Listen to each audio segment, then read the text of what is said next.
አብይን እኔ ቤት እንዳትናገሩ አንዳች መድኃኒዓለም የሚያቆም ነገር ይቆምብ እጅ እንዲህ እንደቆመ። ሄይ ሰላም እንደምናችሁ የሳንችሊ ተከታታዮች አማኑ ሁሉ ሰላም። አሁንም ሚዲያው እንዴት ሰነበተ የሚለው ፕሮግራማችን ጀምሯል። ሚዲያው ላይ በዚህ ሳምንት በጣም ብዙ አዝናኝም አናዳጅም ቪዲዮዎች እየታዩ ነበረ። እነሱን ቪዲዮዎች ደግሞ እኔ ይዤላችሁ መጥቻለሁ። ለሳንችሊ ማህበረሰብ አዲስ ናችሁ፣ ዛሬ ገና የሳንችሊ ማህበረሰብን እያያችሁ ከሆነ ሰብስክራይብ አድርጉ። የደውል ምልክቱን ደግሞ ስነኩ አዳዲስ ቪዲዮዎች በመለቅበት ሰዓት ይደርሳችኋል ማለት ነው። ከዚህ በፊት ቪዲዮ ለቅቄ ነበር፣ እየታየ ነው። ቢያንስ 1.5 1500 ቪው ምናምን ደርሷል። ላይክ ግን የለም። ሰብስክራይብ እያደረጋችሁ ነው፣ በጣም ነው የማመሰግነው። ከዚህም በኋላ እርዳታችሁ አይለኝ እያልኩ ወደ አዘጋጀሁላችሁ ቪዲዮዎች አልፋለሁ። ምክንያቱም ሰዓቱ የሳንችሊ ነው። እሺ ይሄ ነገር ክለብ ነው። ምንድነው እየተካሄደ ያለው?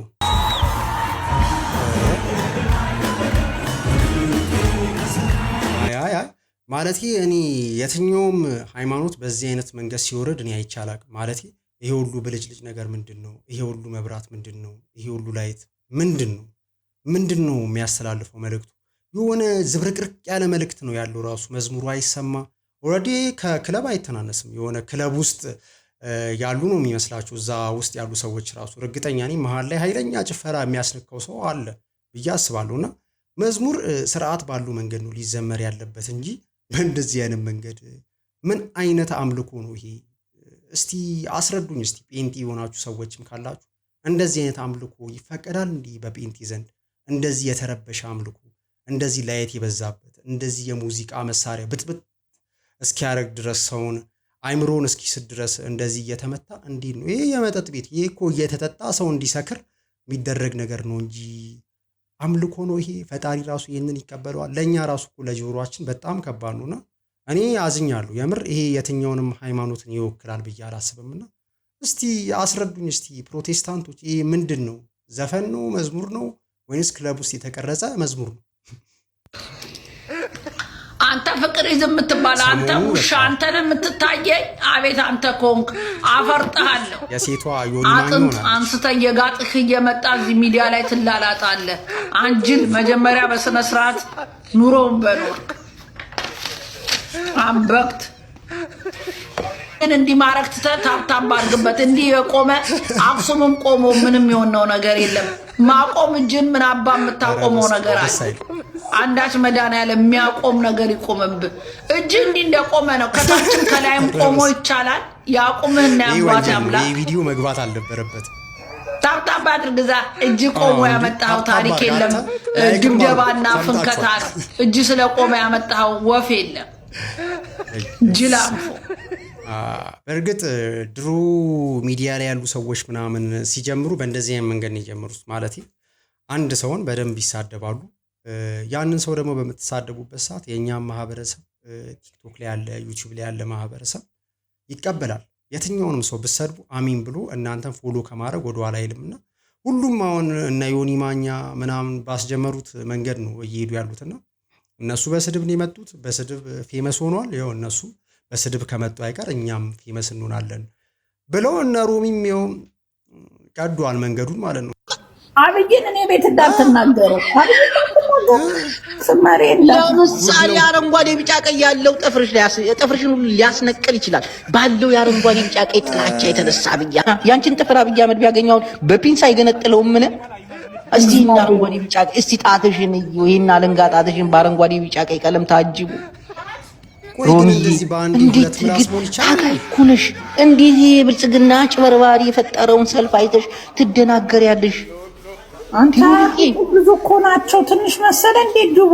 ብአዴን ስንት ደጋፊ ስንት ካድሬ ያለው ለ30 ዓመት እኮ መንግስት ሆኖ ነበር አማራ ክልል ላይ።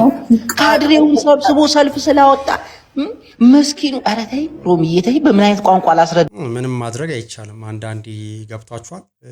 ሁለት ምላስ መሆን ያስፈልጋል። ሚዲያ ላይ የታወቀ ነገር ነው። ቅድምም ብያችኋለሁ። ሚዲያ ላይ ከዚህ በፊት የመጡ ሰዎች አንዴ አብይን ይሳደባሉ፣ ከዛም በኋላ አብይን ያሞግሳሉ። ከዛን አዳነች አበቤን ይሳደባሉ። ከዛም ከሆነ ጊዜ በኋላ አዳነች አበቤን ያሞግሳሉ። እና ፎሎወርን የሚሰበስቡበት መንገድ ነው ይሄ።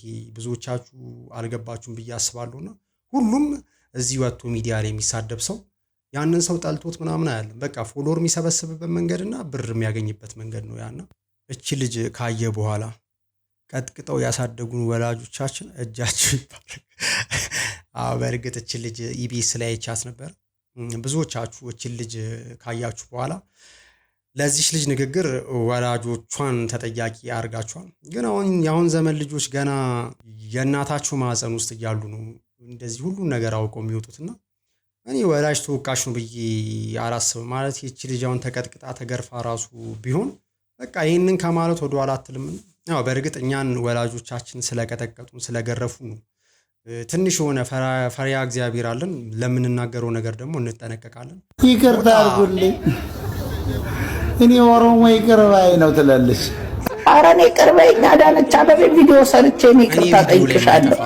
እኔ ኦሮሞ የዋህ ይቅር ይለኛል መስለሻል። ቄሮ ቢያገኝሽ ሮሚ አንገትሽን ነው የሚቆርጥልሽ። አፈር ለሚገፋም አልተመለሰም እንኳን ላንቺ ጥርስሽን ለማትፍቂ ማህይም ኦሮሞ ቢያገኝሽ ይለጥጥሻል። አይለቅሽ ማታለል አይቻልም። ገጥመሻል ኦሮሞ ባለፈው ይቅር ባይ ነው እኔን እኮ አይነኩኝም መሰለሽ። ሪኮርድ አድርገው ይዘዋል። ወደ ኢትዮጵያ ወንድ ኮንሽ ግብስክንሽ ይቅር በይናልሽ ይሸነሽልሻል። አምስት ሞተር ቄሮ እንደ ቋንጣ አንገትሽ ቆርጦ ሮማን ተሰማ የምትባይ ኮልፌ ላይ ያንጠለጥልሻል። እንደ ሳልቫጅ ኮት አጎትሽ እንደሚሸጠው ኮት ሳልቫጅ እናትሽ እንደምትሰራው ቆጮ አንጠልጥሎ ነው የሚሰነጥቅሽ ኦሮሞ ካገኘሽ። ያለ ሞጣ ሚዲያ የለም። ኦሮሞ ካገኘሽ ስትሳደቢ ነበረ። እንደ ህዝብ እየረገጥሽው ነበር። እንደ ህዝብ ባይዘው ህዝብ አይሰደብም። ደግሞም ብዙ ሰው አሁን ጋላ ይመስላል። ስድብ አይደለም ስም ነው። የኔ ክርክሬ ጋላ ስም ነው እንጂ ሞጣ መጨረሻ ላይ የተናገረውን ንግግር እኔ አልስማማም። ከሱ ጋርም አልወግንም። ያው ሞጣማ ቀርቦ እኔ አንድ ፖለቲከኛ ነው ምናምን ብዬ ሳይሆን እንዳልኳችሁ ሞጣ ለኔ ኮሜዲያን ነው። ፖለቲካ ውስጥ ያለ ኮሜዲያን ፖለቲካን በኮሜዲ መልክ የሚያቀርብ ሰው ነው ብዬ ስለማስበው ነው ሞጣን ይዤው የምመጣውና እና አሁን መጨረሻ ላይ ባላት ነገር እኔ የለውበትም። እዛ ጋር ወራጅ አለ እና የዛሬው ቪዲዮ ይሄንን ይመስል ነበር። ሚዲያችን በዚህ መንገድ እየሰነበተ ነበረ። ከዚህ በኋላ ሚዲያችን በምን አይነት መንገድ እንደሚሄድ እኔ ሳንቺ ልጅ ይላችሁ እመጣለሁ። እይታችሁ እንዳይለየኝ፣ ላይካችሁ እንዳይለየኝ፣ ሼራችሁ እንዳይለየኝ እያልኩኝ ሰብስክራይብም እንዳይለየኝ። በሌሎች ቪዲዮዎች እስክንገናኝ ድረስ ሰላም፣ ፍቅር፣ ጤና ለኢትዮጵያኖች በሙሉ ተመኘው። ፒስ